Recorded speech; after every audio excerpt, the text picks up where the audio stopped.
మీరు ఎలాంటి బిజినెస్ చేస్తున్నా ఏఐ టూల్స్ ద్వారా మీ బిజినెస్ ని డబుల్ చేసుకోవచ్చు. జస్ట్ 49 రూపీస్కే ఏఐ టూల్. నమస్తే, వెల్కమ్ టు సుమన్ టీవీ. ప్రస్తుతం మనతో పాటు ఉన్నారు సైకాలజిస్ట్ ప్రతిమా క్రొవిద్ది గారు. నమస్తే మ్యామ్. నమస్తే అండి. మ్యామ్, చాలా మంది పేరెంట్స్ అనుకుంటారు పిల్లల్ని కొట్టడం ద్వారా సమస్య పరిష్కారం అయిపోద్ది. ఒక దెబ్బ వేస్తే వాడు మాట వింటాడు, వాడు భయపడతాడు, అదొక డిసిప్లిన్ వస్తుంది కొట్టడం ద్వారా అని కొంతమంది అనుకుంటారు. కానీ దీనివల్ల అంటే ఎలాంటి ఇంపాక్ట్ పడుతుంది పిల్లల పైన భవిష్యత్తులో? ఇలా కొంతమంది అస్తమానం కొడుతూ ఉంటారు, చీటికి మాటికి డవాలు మన చేతులు ఎత్తేస్తూ ఉంటారు కదా. సమస్యలు ఎలా ఉంటాయంటారు? ఫ్యూచర్లో పిల్లల భవిష్యత్తు ఎలా ఉంటుంది?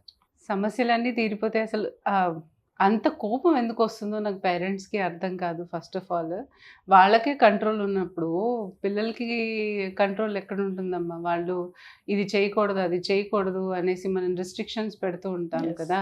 సో వాళ్ళకి ఎలా కంట్రోల్ వస్తుంది? మీకే కంట్రోల్ లేనప్పుడు పెద్ద అయిన తర్వాత వాడు అట్లాగే చేసుకుంటే మీరు ఊరుకుంటారా? ఊరుకోరు కదా. సో మన కోపమే మన శత్రువు, మన శాంతమే మనకు రక్ష. సో మనం ఏదైతే బిహేవ్ చేస్తామో వాడు సేమ్ అదే మిర్రర్ ఇమేజ్ చేస్తాడు. నాకు ఈ ఎక్స్పీరియన్స్ ఎప్పుడైందంటే, నేను స్కూల్లో వర్క్ చేస్తున్నప్పుడు ఈ కోవిడ్ టైం వచ్చింది కదా. నేను అనుకునేదాన్ని అందరూ ఇంత ప్రేమించారు అంటే, ఒకప్పుడు ఊరికనే అలా నా పిల్లల మీద నేను చేసుకున్న రోజులు ఉన్నాయి, జస్ట్ అలా కొట్టడం అనమాట. అది కొట్టి కూడా నేను చాలా బాధపడేదాన్ని. ఎంత రేంజ్ మీద కోపం వచ్చినా చిన్న దెబ్బే పడేది, కానీ ఆ దెబ్బ కొట్టినందుకు కూడా నేను అంత బాధపడేదాన్ని. సో నేను అనుకునేదాన్ని అందరిలా కొట్టరేమో, నాలాగా ఉండరేమో అని అనుకునేదాన్ని. ఆ ఎక్స్పీరియన్స్ వచ్చాక ఆన్లైన్లో పిల్లలు ఏదైనా జవాబు ఇవ్వకపోతే క్వశ్చన్, టీచర్ అడిగిన క్వశ్చన్కి ఈ చేత్తో నెత్తి మీద పడేది, చంప మీద పడేది. తర్వాత మేము ఎవరైనా అబ్జర్వ్ చేస్తుంటే కెమెరా స్విచ్ ఆఫ్ చేసేవాళ్ళు. సో వాళ్ళు ఎంత టార్చర్ చేస్తారో అప్పుడు అర్థమైంది. అది ఇంటర్నేషనల్ స్కూల్ అమ్మ, మన పైగా అందరూ ప్యాంపర్డ్ పేరెంట్స్. కొంచెం దెబ్బ తగిలినా ఒప్పుకోరు, మీకు అసలు ఒప్పుకోరు. స్కూల్ వచ్చి అసలు దడదడలాడిచ్చేసే టైప్లో ఉంటారు వాళ్ళు. అలాంటి వాళ్ళు కెమెరా ముందు వాళ్ళు రియాలిటీ తెలిసింది. సో పేరెంట్స్లో కోపం రావడం సహజం, నేను కాదని చెప్పిన. వాళ్ళు చేసే విపరీతమైన అల్లరికి ఒక్కొక్కసారి చాలా కోపం వచ్చేస్తుంది. కానీ ఆ కోపం మూలన ఈ చంప ఆ చంప వాయించడం, బాడీలో ఎక్కడ పడితే అక్కడ కొట్టడం, ప్లస్ కర్ర తీసుకొని కూడా కొట్టడం, అంత వాయిలెన్స్ కూడా నేను చూశాను. మా ఇంటి దగ్గరే ఉన్న లాస్ట్ టైం అంటే మేము పోలీసులకు అప్పచెప్పేసాం అనమాట. నిజంగా అంత కొట్టడం నేను ఎప్పుడు చూడలేదు పిల్లల్ని. చిన్న పిల్లలు స్నానం చేసేటప్పుడు మారం చేస్తే ఈవిడికి బీపీ వచ్చేసి ఈవిడ దడ దడ దడ దడ ఆ ఏడుపు సౌండ్ మాకు సందు చివరి దాకా వినిపించేదన్నమాట. అంత గట్టిగా ఏడ్చేవాడు అబ్బాయి. కొంతమంది ఉన్నారు కదా మేడం, అంటే వాళ్ళ టెంపర్మెంట్ అన్నది కంట్రోల్ అవ్వకుండా వాళ్ళు అలా చేసేస్తారు, కోపంతో కొట్టేయడం, తిట్టేయడము వాళ్ళని. సో అది చాలా చాలా తప్పు. పిల్లల్ని అంత ఇదిగా ఉన్నవాళ్ళు ఇప్పుడు చూడండి, మనం అనుకుంటాము ఇలా కొట్టడం మూలన వాళ్ళు డిసిప్లైన్లోకి వస్తారు అని చెప్పి. మీరు అదే నేర్పిస్తున్నారు. పెద్ద అయిన తర్వాత వాడు అదే అహంకారం, అదే వాయిలెన్స్ తీసుకుని పెళ్ళయిన తర్వాత వాడు చడామడా వాడు వైఫ్ని కొట్టాడు అనుకోండి, అక్కడ ఏమంటాము? ఏమని కేసు పడుతుంది? Physical abuse, verbal abuse.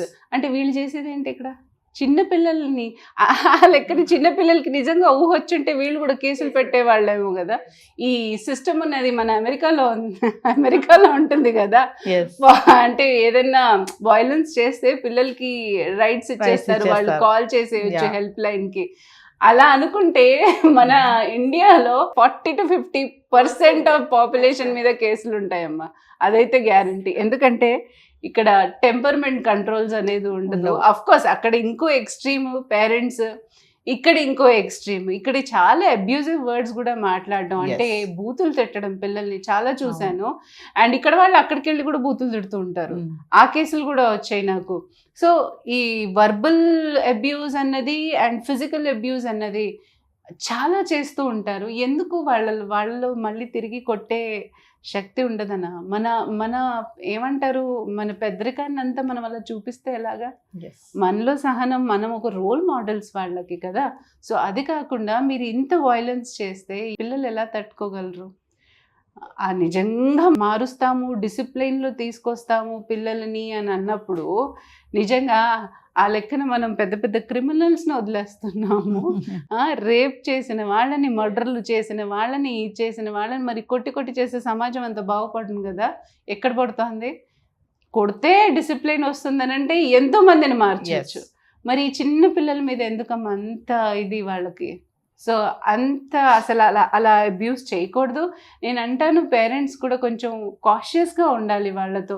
మీరు ఎంత సమాధానంగా ఉండి ఎంత మీరు పేషెన్స్గా వాళ్ళని హ్యాండిల్ చేస్తే వాళ్ళకి సేమ్ నేచర్ అడాప్ట్ చేసుకుంటారు. కాబట్టి పైకి వచ్చి కూడా వాళ్ళు మున్ముందు కూడా వాళ్ళకి అలాంటి అలవాట్లే వస్తాయి. Because they are mirroring you. మిమ్మల్ని చూసి వాళ్ళు నేర్చుకుంటున్నారు. మీ కోపమే వాళ్ళకి ట్రాన్స్ఫర్ అవుతుంది. ఎందుకు అనుకోకూడదు? ఇప్పుడు ఒకరిని చూసి చూసి చూసి నేను వాళ్ళలాగా అవ్వలేనా? అవుతాను కంపల్సరీ. ఎందుకంటే ఐ హ్యావ్ దట్. మానవునికి అది ఒక్కటే ఉంటుంది. Because they adopt the behaviour. So అది వాళ్ళు తెలుసుకొని బిహేవ్ చేయాలి. అంటే చెడామడా కొట్టేసి, బెల్టులతో కొట్టేసి, వాడు మార్కులు తీసుకురాలేదని కొట్టేసి, వాడు ఇంకొకళ్ళు ఏదో అల్లరి చేశాడని కొట్టేసి, అసలు ఎంత దారుణానికి ఎంత కూడా పేషెన్స్ లేదా వాళ్ళలో. మొగుడు పిల్లలు కొట్టుకొని కూడా వీళ్ళని కొట్టేస్తూ ఉంటారు. ఆ కోపం ఇక్కడ చూపిస్తారు. ఆ కోపం అంతా వీళ్ళ మీద చూపిస్తారు. వాడు అక్కడేవి అణుకువగా ఉన్నా మళ్ళీ స్కూల్కి వచ్చి వాడి బిహేవియరే చాలా డిఫరెంట్ అయిపోతుంది. చాలాసార్లు ఈ పాయింట్ ఎత్తాను. యాక్చువల్గా ఇలా చేయకూడదు పేరెంట్స్. ఎందుకనంటే వాళ్ళు స్కూల్లో వాళ్ళు జరిగిన సంఘటన అంతా ఇంట్లో వాళ్ళు తలుచుకుని వాళ్ళతో జూనియర్స్ ఉంటారు కదా. ఎందుకంటే వాళ్ళు చిన్న పిల్లల్ని చూస్తారు, వాళ్ళతో సమానంగా ఉన్న వాళ్ళని, పెద్దవాళ్ళని వాళ్ళు ఏమనరు. జూనియర్స్కి వచ్చేటప్పటికల్లా పెడ కొట్టేయడం, వాళ్ళని ఇష్టానికి హ్యాండిల్ చేయడం. ఎందుకంటే వాళ్ళకంటే చిన్న ఏజ్ గ్రూప్ కాబట్టి. సో అదే ప్రభావం వాళ్ళ మీద ఉంటుంది. ఫస్ట్ ఆఫ్ ఆల్ వాళ్ళ బిహేవియర్ని కంట్రోల్ చేయడానికి దెబ్బలు కాదు కావాల్సింది, ప్రేమగా ఫస్ట్ ఆఫ్ ఆల్ దగ్గర తీసుకుని నువ్వు తప్పురా అని చెప్పినప్పుడు వాడు మారకుండా ఉంటాడా? ప్రేమగా చెప్పాలి. చెప్పేందుకే అదే బాధ్యత అంటారు. మిమ్మల్ని ఆఫీస్లో ఎవడన్నా కొడితే ఊరుకుంటారా? రోడ్డు మీద పోతూ ఎవడన్నా వేస్తే మిమ్మల్ని ఊరుకుంటారా? మీరు ఒక మాట అన్నందుకు ఇంకొకళ్ళు కొడితే ఊరుకుంటారు? చిన్నపిల్లలు కదమ్మా, అన్కండిషనల్ లవ్ అని అంటారు వాళ్ళకి. ఏదన్నా సరే వాళ్ళ దగ్గరకు వచ్చి అమ్మా అని అంటారు. అదే ప్రేమ మనము పెద్ద అయిన తర్వాత మన ఎవడన్నా కొడితే తిప్పి అదే అన్కండిషనల్ లవ్తో వెళ్తామా? అస్సలు సాధ్యం కాదు. లోపల ఈడు నన్ను కొట్టేశాడు, ఈడి మీద ఎట్లన్నా పగ తీర్చుకోవాలి, రివెంజ్. లేదంటే కంప్లీట్లీ కట్ ఆఫ్, మ్యూట్ చేసేస్తాము. మరి ఎందుకంటే మనకి ఇప్పుడు బలం ఉంది కాబట్టి మనం తీసుకోలేము. చిన్నపిల్లలకు బలం ఉండదు కాబట్టి వాళ్ళు ఏం చెప్పినా, ఏం మీరు చేసినా తీసుకోవాలన్న రూల్ వాళ్ళకి లేదు. ఈ సమాజం కొంచెం మారాలి. అండ్ పిల్లలు కూడా అల్లరి చేస్తుంటే వాళ్ళని కంట్రోల్ చేసే వేరే మార్గాలు చూసుకోండి. అంతేకాని తిట్టడం ఓకే, కొట్టడం అనేది చాలా పొరపాటు. అంటే మేడం ఇలా కొట్టడం ద్వారా శారీరకంగా, మానసికంగా కూడా ఆ ఇంపాక్ట్ అనేది ఉంటుందంటారా పిల్లల పైన? డెఫినెట్గా కదా. మీరు మనిషిని, ఇట్ ఈస్ అ టార్చర్. అంటే మీకు దెబ్బ తగిలినప్పుడు పెయిన్ వస్తుంది అని, కానీ ఫిజికల్గా కాదు కదా, మెంటల్గా కూడా వాడు సఫర్ అవుతూ ఉంటాడు కదా. అంటే ప్రతిదానికి భయం అనేది ఒకటి వస్తుంది వాళ్ళకి. భయం అనేది వచ్చినప్పుడు ఇంకా వాడు మానసికంగా వాడు కొంచెం పేరెంట్స్తో ఏదైనా చెప్పాలంటే ఏం చేస్తాడు? వాడు భయపడుతూ ఉంటాడు. అంటే ఇంకా దెబ్బలు తింటానేమో అని. లేకపోతే ఇంకో ఎక్స్ట్రీమ్ కొడితే కొట్టాడు, నా ఇష్టం వచ్చినట్టు చేస్తానని. కొంతమంది అదో కేటగిరీ, మొండిగా అయిపోతారు, రెబెలియస్ అయిపోతారా? కొడితే కొట్టాడు, నేను ఇట్లాగే అలవాటు, అది ఒక దెబ్బ వేస్తాడు, 2 దెబ్బలు వేస్తాడు. అంటే మొండితనం అలవాటు అయిపోతుంది. ఈధర్ ఈ ఎక్స్ట్రీమ్కి వెళ్ళిపోతారు, ఈధర్ లేకపోతే భయం. ఏమన్నా అనాలంటే మళ్ళీ ఏమన్నా అంటారేమో, మళ్ళీ ఏమన్నా తిడతారేమో, కొడతారేమో అన్న భయం. సో 2 ఎక్స్ట్రీమ్స్కి వెళ్ళే ఛాన్సెస్ ఉంటాయి. సో మోడరేట్గా అసలు పేరెంట్స్ అర్థం చేసుకోవాల్సింది ఏంటంటే ప్రతిదీ ఫిజికల్గా వెళ్ళాల్సిన అవసరం లేదు. వాళ్ళు మంచి చెప్పొచ్చు, దాంట్లో వేరే పనిష్మెంట్స్ అంటే ఏదైనా వాళ్ళ టీవీ కట్అవుట్ చేయటమో, లేకపోతే వాళ్ళ చిన్న చిన్నవి అలాంటివి చెప్పడం, లేకపోతే కొన్నిసార్లు టైం అవుట్ అని కూర్చోబెడతారు చిన్నపిల్లలు. నువ్వు ఎవరితో మాట్లాడవు, ఈ టైం వరకు నీతో ఎవరు మాట్లాడరు. అది ఎవరికైనా అది రోషం, అది ఇన్సల్టింగ్ అనిపిస్తుంది. అయ్యో నన్ను ఎవరు మాట్లాడలేదు. అది ఏ ఏజ్ గ్రూప్ కైనా అంతే. ఒక టైం లిమిట్ దాటితే వాడు ప్రవర్తన మారట్లేదు అంటే ఇంకో ఆల్టర్నేటివ్ చూసుకోవాలి. కానీ ఫిజికల్గా వెళ్ళడం అనేది చాలా తప్పు. ఎవరిని అయినా అంతే, పెద్దవాళ్ళే సహించలేనప్పుడు చిన్నవాళ్ళు కూడా భరాయించాల్సిన అవసరం వాళ్ళకి లేదు. అందులో కొట్టడం వల్ల మేడం పిల్లలు నెగిటివ్ ఫీలింగ్స్ కూడా పెరుగుతాయా? చాలా పెరుగుతాయి కదా పేరెంట్స్ మీద. వాళ్ళకి ఏంటంటే మా అమ్మ కొడుతూనే ఉంటుంది, ఎప్పుడు చూసినా కొడుతూనే ఉంటుంది. అసలు కొంతమంది వచ్చి అనేవాళ్ళు, వాళ్ళు మా మమ్మీ డాడీ రోజు తిట్టుకుని కొట్టుకుంటూ ఉంటారు, సో నేనేం చేస్తాను, నన్ను కూడా కొడతారు, మళ్ళీ వచ్చి వాళ్ళు కొట్టుకుంటారు, నన్ను కూడా కొడతారు. అంటే చిన్నపిల్లలు అమాయకంగా చెప్పేయడం అనమాట. సో వాళ్ళ మీద ఇమేజ్ లో ఏం పడుతుందని అంటే, వైఫ్ అండ్ హస్బెండ్ అంటే ఇలా అమ్మా నాన్న అనే వాళ్ళు ఇలాగే ఉంటారు. సో బయట నుంచి కూడా వాళ్ళు ఎక్స్పెక్ట్ చేసేది ఎంత, అబ్బో లోకమంతా ఇట్లాగే ఉందేమో. కరెక్ట్, మనకి ఇమేజ్ ఎట్లా ఫామ్ అవుతుంది, బేసిక్ గా మనకి ఎన్వైరన్మెంట్, హోమ్ ఎన్వైరన్మెంట్ నుంచే ఫామ్ అవుతుంది పిల్లలకి. సో ఆ హోమ్ ఎన్వైరన్మెంటే మనం సేఫ్ గా ఇవ్వలేకపోతే బయట సేఫ్ ఉంది అని ఎలా అనుకుంటాడు అబ్బాయి?